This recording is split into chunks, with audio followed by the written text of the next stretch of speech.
المحقق جاب المفتاح الرئيسي أو الماستر كي من إدارة الفندق وفتح الباب. الغرفة كانت فاضية تماماً، السرير مترتب كأن ما حدش نام عليه أساساً ولا لمسه، شنطة هدومه اختفت، والراجل فص ملح وداب كأنه عمره ما كان موجود أساساً. الشرطة جريت على الشباك كان مقفول من جوه ومفيش أي حبل أو أثر لهروب. لكن الصدمة الأكبر والرعب الحقيقي ما كانتش في الفندق، الرعب الحقيقي كان في مبنى أمن المطار. سنة 54 راجل نزل من الطيارة ودخل على طابور الجوازات. الضابط أخذ الباسبور عشان يختمه، لكن في ثانية ملامحه كلها بتتغير ويرفع سماعة التليفون ويطلب الأمن. الراجل بدأ يسأل فيه إيه وإيه اللي بيحصل معايا. الضابط يرد ويقوله الباسبور سليم ومش مزور، لكنه صادر من دولة ملهاش أي وجود على كوكب الأرض. شهر يوليو سنة 54 في مطار هانيدا الدولي في العاصمة اليابانية طوكيو. الزمن ده ما كانش زمن عادي، كانت فترة ما بعد الحرب العالمية التانية وبداية الحرب الباردة. العالم كله كان عايش في حالة من البارانويا وجنون الارتياب. الجواسيس في كل حتة وكل دولة بتخاف من خيالها. الأمن في مطار هانيدا كان مشدد جدا، وأي حركة غريبة كانت بتتخذ على محمل الجد على طول. طيارة ركاب عادية جدا جاية من أوروبا بتهبط في المطار، الركاب بينزلوا وكل حاجة ماشية بروتين ممل جدا، لحد ما وصل عند شباك الجوازات راجل طويل في الأربعينات تقريبا من عمره، لابس بدلة أنيقة جدا، ملامحه أجنبية، وبيتكلم لغة فرنسية بطلاقة فظيعة، بس كمان كان بيلقط كام كلمة كده يابانية في النص، وبيتكلم شوية أسباني وشوية يتكلم ألماني. راجل باين عليه إنه رجل أعمال لافف العالم كله. الراجل ده وقف قدام ضابط الجوازات الياباني وابتسم وطلع باسبوره من جيب الجاكيت وحطه على المكتب. الضابط أخذ الباسبور فتحه عشان يطابق الصورة، وهنا الزمن وقف. الضابط الياباني بدأ يبص في الباسبور ويلقى إن الوثيقة سليمة 100%، الورق أصلي والعلامات المائية موجودة والأختام بتلمع. الباسبور مليان أختام حقيقية لدول كتير جدا الراجل ده سافرها قبل كده، بما فيها أختام دخول اليابان في رحلات سابقة. يعني الراجل ده دخل وخرج كذا مرة من اليابان قبل كده من غير أي مشكلة. لكن المشكلة ما كانتش في الأختام، المشكلة كانت في الغلاف الخارجي للباسبور وفي خانة دولة الإصدار. الباسبور كان طالع من دولة اسمها توريد. الضابط الياباني بدأ يدور في دماغه وفي ذاكرته، مفيش دولة في العالم اسمها توريد. نادى على زميله الأقدم منه يمكن يكون فيه وهو مسقط ولا ناسي. زميله بص في الباسبور ومعرفهاش هو كمان. بدأوا الاتنين ضباط يسألوا الراجل بالإنجليزي المكسر كده إيه هي توريد دي ومكانها فين أصلا. الراجل الأوروبي بص لهم باستغراب وبدأ يتعصب شوية ورد عليهم بفرنسية واثقة إيه السؤال الغريب ده؟ توريد دي دولة أوروبية موجودة بين فرنسا وأسبانيا، أنا بسافر بقالي سنين وده باسبوري، انتوا إزاي ما تعرفوش دولة بقالها أكتر من 1000 سنة على الخريطة؟ الضباط اليابانيين حسوا إنهم قدام عملية تجسس كده معقدة، أو الراجل ده مجنون مش طبيعي. بهدوء شديد طلبوا منه إنه يرافقهم لغرفة التحقيقات في المطار، وهنا بتبدأ مواجهة نفسية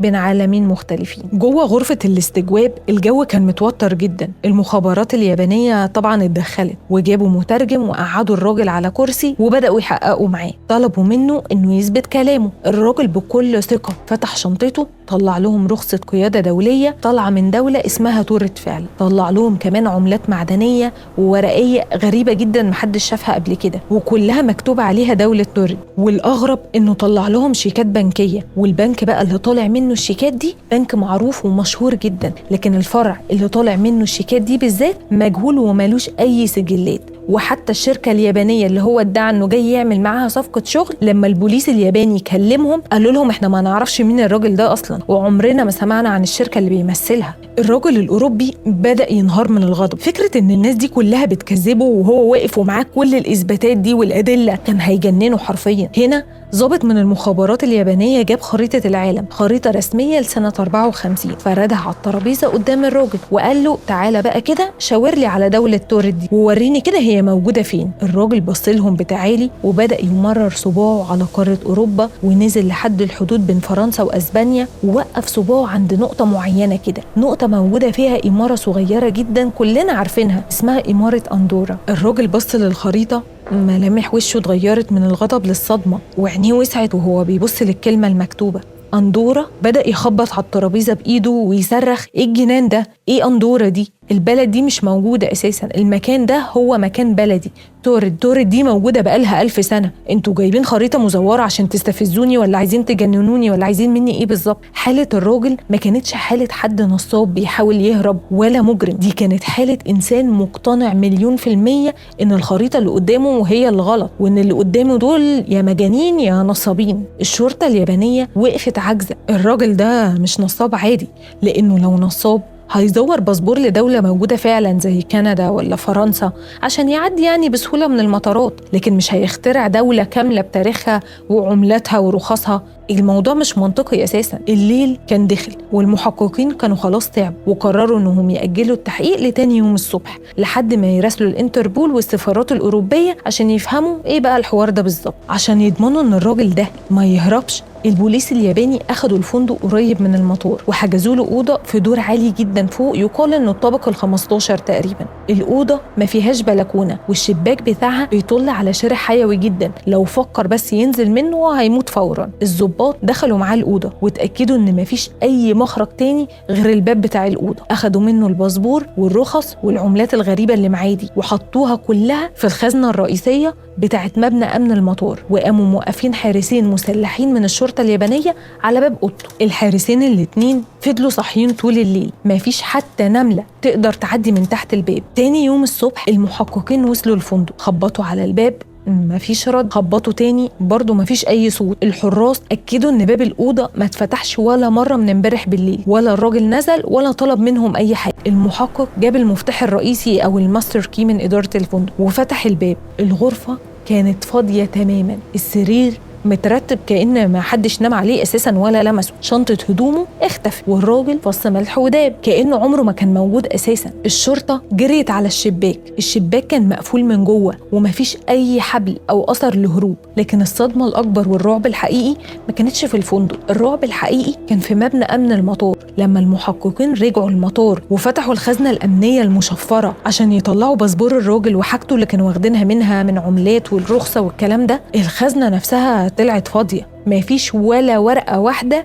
ولا عملة واحدة من اللي أخدوها من الراجل. الورق كله اللي خاص بتورد، الباسبور، الرخص، كل دليل مادي يثبت إن الراجل ده كان موجود من أساسه اتبخر معاه. الشرطة اليابانية قفلت الملف على إنه سر دولة أو لغز غير قابل للحل زي ما بيقولوا. الراجل اللي جه من تورد اختفى للأبد ورجع للكون بتاعه وسابنا احنا في الكون بتاعنا بنسأل نفسنا، هو احنا فعلا في الكون ده كله لوحدنا؟ القصة اللي حكيتها لك في الجزء الأول ده فضلت مدفونة لسنين كتير جدا لحد ما ظهر الإنترنت في أواخر التسعينات وبداية الألفينات. القصة دي انفجرت على منتديات زي فورشان وريدت، اتحولت للترند الأعظم في تاريخ الغموض. الناس بدأت تحلل اللي حصل، وعلماء فيزياء هواه بدأوا يربطوا قصة الراجل من تورد بنظرية علمية مرعبة اسمها نظرية الأكوان المتعددة. اللي أسس النظرية دي عالم فيزياء اسمه هيو إيفريت سنة 57. النظرية دي بتقول إن مع كل قرار أنت بتاخده في حياتك الكون بينقسم لكونين، في كون أنت شربت فيه شاي وفي كون موازي أنت شربت فيه قهوة، وكل الأكوان دي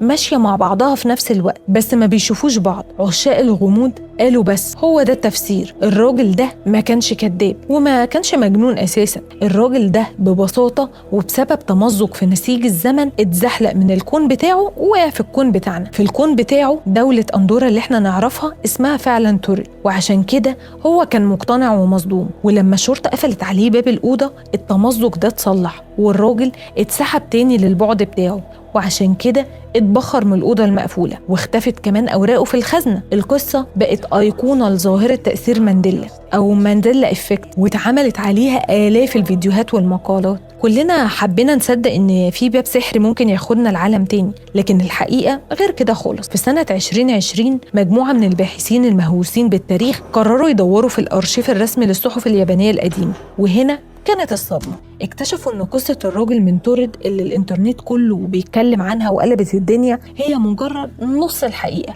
النص التاني اغرب وارعب من الخيال العلمي نفسه. الباحثين لما دوروا في جرايد اليابان سنة 54 ما لقوش اي خبر لراجل اتبخر ولا دولة اسمها تورد، بس لما وسعوا دايرة البحث شوية لقوا حاجة غريبة، لقوا الواقعة الحقيقية مسجلة بالتفصيل الممل في الصحف اليابانية، بس مش سنة 54. الواقعة الحقيقية حصلت في أواخر سنة 59. الراجل اللي وقف قدام ضابط الجوازات ما كانش لوحده، ده كان معاه زوجته الكورية. الراجل ده كان معاه باسبور مكتوب عليه اسم جون آلان زيجروس. زيجروس كان معاه باسبور شكله رسمي ومتقن لدرجة ترعب أي مزور. الباسبور ده كان صادر من دولة هو سماها توريد، وقال إن عاصمتها اسمها تامن راست، وإنها دولة في أفريقيا اللي هو جنوب الجزائر حاليا. خد الصدمة دي بقى، زيجروس في الحقيقة ما اتقبضش عليه في المطار زي ما الأسطورة بتقول. الراجل ده كان عبقري نصب درجة أولى، قدر يقنع ضباط الجوازات في اليابان انهم يدخلوه البلد هو ومراته. ايوه زي ما بقولك كده، دخل اليابان وعاش فيها شهور كتير جدا. مش بس كده، زيجروس بالباسبور المزور لدوله مش موجوده اصلا على الخريطه قدر يسافر قبل اليابان لدول تانية كتير جدا في الشرق الاوسط وفي اوروبا، وكان بياخد اختام دخول وخروج رسميه من سفارات حقيقيه. انت متخيل العبقريه؟ الراجل ده اخترع دوله واخترع لغه كمان سماها نيجوس هابيسيا، وكان بيكتب بيها. ولما كان بيقف قدام اي قنصليه او ضابط كان بيتكلم بلهجه غريبه وبثقه مرعبه، لدرجه ان الموظفين كانوا بيتكسفوا يقولوا له احنا ما نعرفش بلدك دي فين، وعشان ما يبانوش جهله قدامه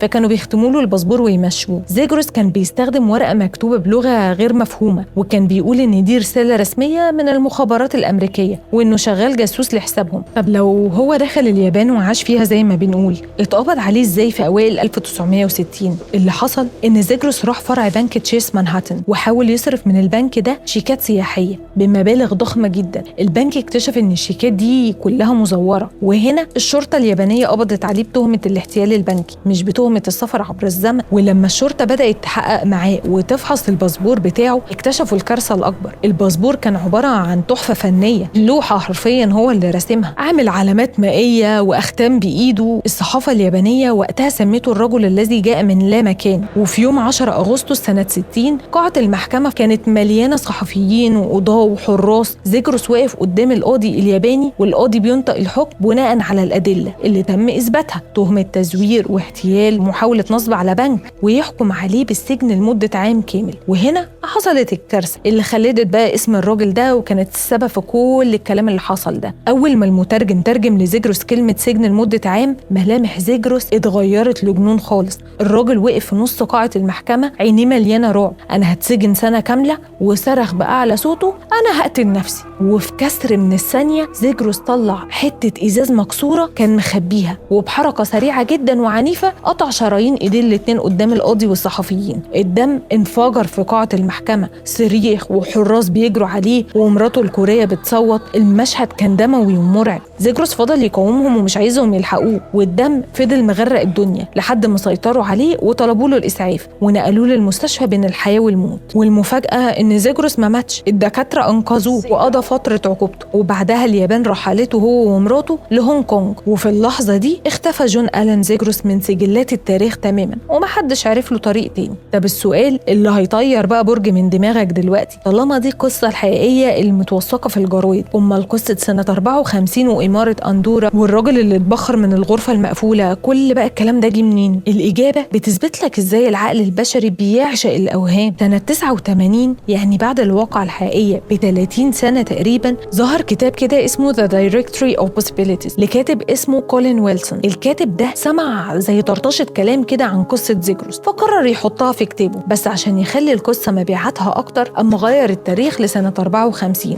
وغير اسم الدوله لتوريد، وضاف حته كده سبايسي شويه انه شاور على اندورا، وكمان مسح موضوع انه اتقبض عليه وقالوا انه اختفى في ظروف غامضه. ومن الكتاب ده الانترنت اخذ القصه وكل واحد بقى يحط البهارات بتاعته لحد ما اتولدت أسطورة المسافر عبر الأكوان. لكن الفكرة في القصة دي الصدمة اللي ما بعدها الصدمة إن الغموض ما انتهاش. لو انت فاكر إن بكده اللغز اتحل تبقى غلطان. احنا لحد النهاردة سنة 2026 وبعد كل التطور ده ما نعرفش مين هو أصلا جون زيجروس الحقيقي. الراجل ده ما نعرفش اتولد فين، ولا جنسيته الأصلية ايه، ولا ازاي قدر يتكلم 4 لغات بطلاقة، ولا ازاي قدر يقنع مخابرات وسفارات دول العالم دي كلها إنه جاسوس وبيقولها صراحة كده كأنه بيقول صباح الخير. الراجل ده كان فانتوم أو شبح حقيقي، ممكن ما يكونش مسافر من كون موازي زي ما بيقولوا، لكن أكيد كان بيمتلك عقلية إجرامية وقدرة على التلاعب النفسي تخليه أخطر من أي مسافر عبر الزمن. إحنا بنحب دايما نصدق قصة الأكوان الموازية لسبب واحد، عشان بيهون علينا فكرة إن في نسخة تانية مننا عايشة حياة أحسن في مكان تاني. بس في النهاية